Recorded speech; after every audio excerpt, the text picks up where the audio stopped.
Bonjour les scorpions et bienvenue sur votre guidance spéciale les 4 semaines de novembre. Qu'est-ce qui va se passer? Bon, attendez, j'essaye de cadrer. Ok, c'est bon. En thématique générale, vous avez la patience. Vous voyez, il y a une énorme carapace. Et en fait, il n'y a pas assez de racines solides pour la faire tenir. Donc s'il y a un gros coup de vent, c'est mort.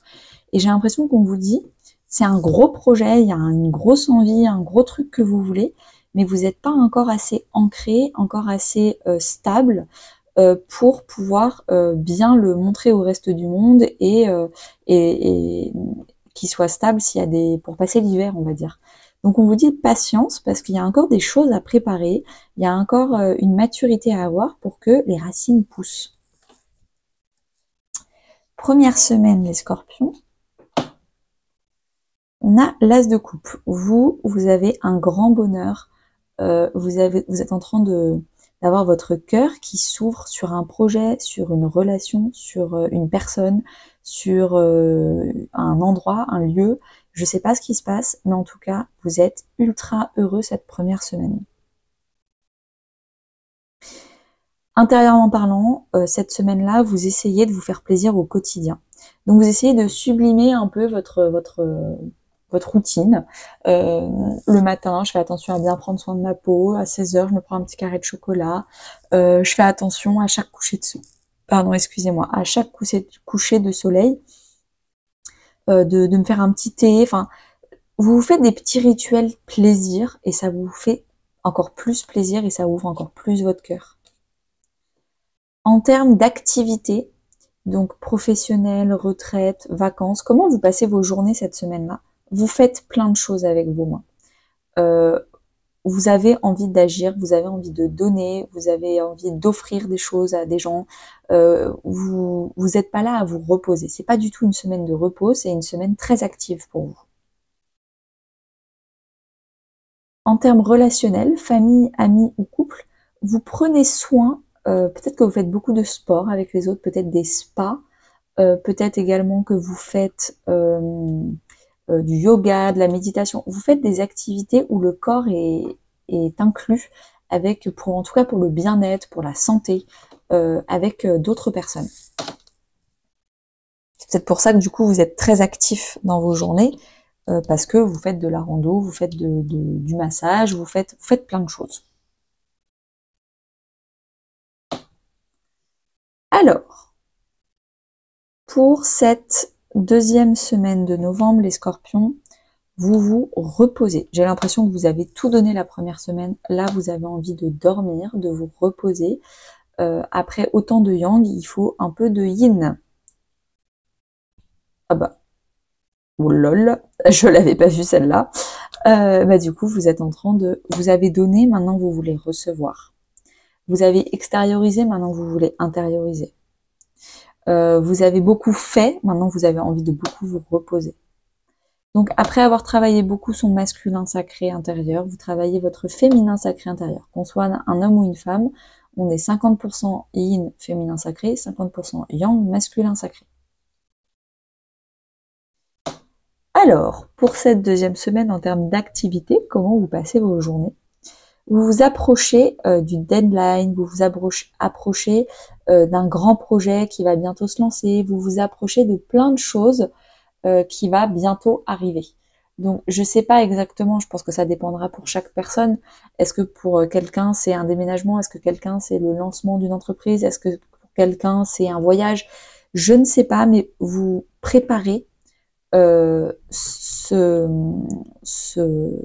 cet événement avec une date que vous connaissez bien et vous vous approchez doucement du saut dans le vide, du démarrage de cette situation. Et donc du coup vous êtes plutôt en préparation. Ouais. Relationnellement parlant, famille, amis ou couple, vous avez une baguette magique, donc un peu de magie dans vos relations. Les personnes où ça se trouve il y a un an vous vous disiez mais j'adorerais avoir un groupe d'amis où on ferait ça et on ferait ça et on ferait ça, et paf, là c'est en train de se matérialiser. Tous vos rêves d'il y a un an ou d'il y a 5 mois, 51 jours sont en train de se réaliser maintenant. ce que vous avez envie de faire. Ah, j'ai trop envie de faire une soirée avec des amis. Vous appelez 2-3 copains et tout d'un coup, ça se matérialise et comme par magie, paf, vous allez faire une soirée tous ensemble. Donc il y a un peu de magie et de tout ce que vous vouliez avant et vous luttiez pour l'avoir, là, ça se fait facilement.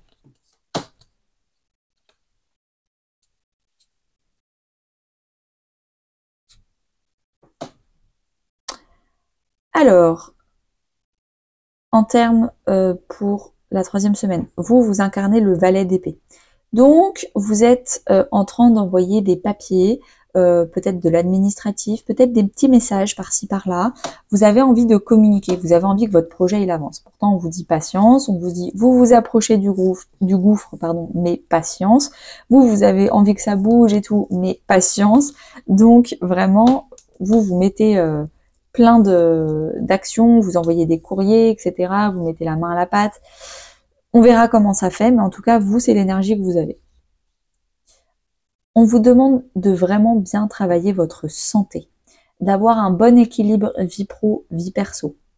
Est-ce que vous comptez vos heures? Est-ce que vous comptez pas vos heures? Est-ce que vous travaillez le soir et le week-end parce que vous comptez pas? On vous dit, il va falloir avoir ça fait partie des racines à construire. Si tout d'un coup, votre projet feu, ça se lance, imaginons un projet professionnel, vous voulez que ça avance, vous n'arrêtez pas d'envoyer des messages, de faire des publicités, de proposer plein de services, de produits, etc. Ça n'avance pas. Et là, on vous dit, tant que tu n'auras pas appris la leçon de d'abord se choisir soi, faire attention à sa santé et de ne pas travailler comme un taré parce que le travail c'est la santé. Non, le travail c'est pas la santé. Tant que ces racines-là ne seront pas profondément ancrées et que vous ne serez pas beaucoup plus stable, en tout cas émotionnellement parlant, en travaillant votre maison 6 et votre équilibre vie pro, vie perso, non, ça ne va pas se lancer en fait. Donc arrêtez de faire du forcing et travaillez sur votre équilibre intérieur. Donc vous passez vos journées à échanger avec les autres, à être dans le donner, le recevoir. Je te donne une prestation si tu me donnes de l'argent en retour. Je ne donne pas des prestations gratuitement parce que je veux que mon entreprise soit pérenne. Donc ça, c'est quelque chose que vous faites. Vous ne donnez pas gratuitement de vos compétences. En tout cas dans vos activités. Si vous offrez du temps parce que vous êtes à la retraite et vous offrez du temps à une association, le minimum syndical, c'est un merci, c'est de la reconnaissance, mais en tout cas, il y a un échange équitable. Relationnellement parlant, vous allez purifier des choses. Alors, ça peut être purifier des personnes, donc des gens dans votre famille, dans vos amitiés, qui sont trop toxiques, qui n'ont pas guéri leurs blessures, donc ils sont encore dans le rejet, l'abandon, la trahison, l'injustice et l'humiliation, alors que vous avez fait le travail, bon, bah vous vous éloignez. Vous vous éloignez petit à petit, vous purifiez votre entourage. Ces gens-là qui étaient dans votre premier cercle, vous les mettez dans le 2e ou le 3e cercle.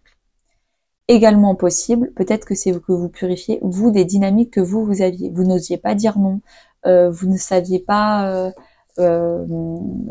comment dire la vérité en face, comment être authentique. Donc vous apprenez à être beaucoup plus authentique et à moins porter de masque. Donc ça peut aussi être une purification par rapport à vous-même et vos comportements.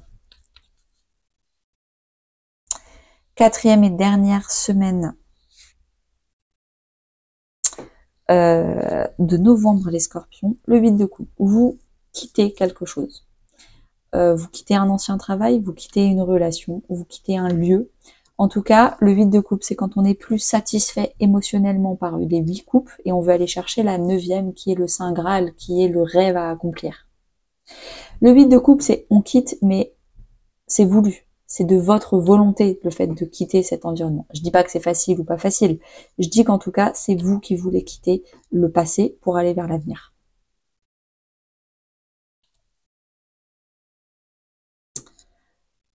Vous réfléchissez beaucoup à votre famille, à votre foyer. Où est-ce que vous voulez habiter? Donc, fin novembre, vous allez potentiellement avoir beaucoup de réflexions sur l'immobilier. Quel type de famille vous voulez construire? Moi, mes parents, ils ont fait ça. J'aime bien ça et ça, je vais le garder pour ma famille.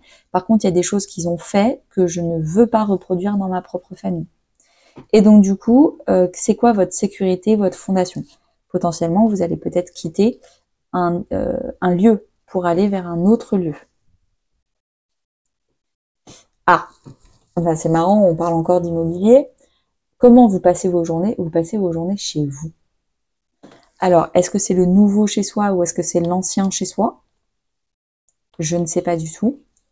Est-ce que c'est déjà, vous passez beaucoup de temps dans votre ancienne maison parce que vous savez que vous allez bientôt la quitter? Ou est-ce que vous avez déjà quitté votre maison et vous êtes en train de passer du temps dans votre nouvelle maison pour pouvoir justement la décorer, déballer les cartons et compagnie? C'est possible également. Fin novembre. Mais patience. Donc en fait, tout ce projet-là, il arrive en fin de mois. Pourquoi? Parce qu'avant, il fallait préparer beaucoup de choses.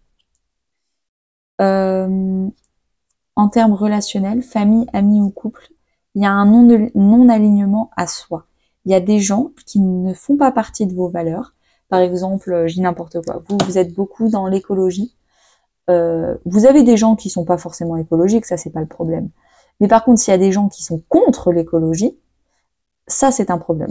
Le fait d'être neutre, aucun problème. Le fait d'être vraiment contre vos idéaux et vos valeurs, et à chaque fois que vous voyez ces personnes-là, ça clash et ça s'engueule, bon, bah là c'est compliqué.